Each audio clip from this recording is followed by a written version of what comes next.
আপনার নাম কি আপনার? আপনি আপনার বাড়ি কোথায় আপনার? আমার বাড়ি মন্তসর থানা খাঁদরা। আপনি পেশাগতভাবে কি করেন আপনি? আমি ডাক্তারি প্র্যাকটিস করি। ডাক্তারি প্র্যাকটিস করেন। কত বছর ধরে আপনি প্র্যাকটিস করছেন? আমি আজ 35 বছর প্র্যাকটিস করছি। 35 বছর ধরে। আপনি নিজে ডাক্তার আছেন, কিন্তু আপনার যে প্রবলেম ছিল সেটা আপনি মেডিসিন খেয়েও ঠিক হচ্ছিল না আপনার। কি প্রবলেম ছিল আপনার জীবনে, কি অসুবিধা হতো?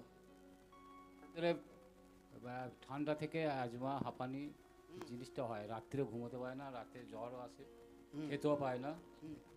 আমি বর্ধমান মন্তসর হসপিটালে ট্রেনিং প্রাপ্ত ছিলাম। স্যারদের বললাম, স্যার এরকম তো হয়েছে, তা কী করা যাবে? স্যার বলে, তো তুমি তো নিজেই জানো যে এই রোগের তো কোনো ওষুধ নাই, যখন খাবে তখনই ভালো।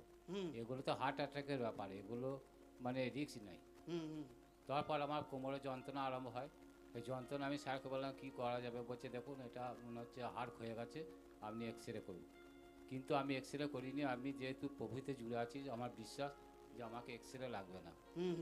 তারপর আমি 4-5-2025 তারিখে এখানে আমি লেহেন পাই।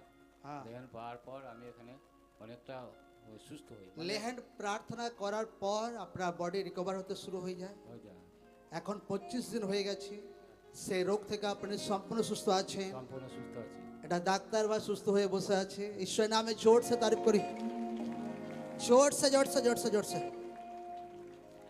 Amen amen.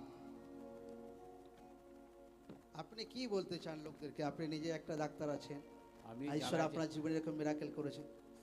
বাবাজি, আমার একটা সমস্যা খুব আছে। না, আপনি ঈশ্বর যে আপনার জীবনে কাজ করেছে সেটা বিষয়ে আপনি কি বলতে চান? আমি সেইটা লোকদের বলতে চাই যে সকলেই যে এই সমস্যা নিয়ে যদি কেউ ভুগতে যায়, এই সমস্যা নিয়ে প্রার্থনা, ঈশ্বর লোকদেরকে সুস্থ করার তাকত রাখে। তাগত আছে। Amen amen. ঈশ্বরের নামে জোর সে তারিফ করি সকলে। তোমার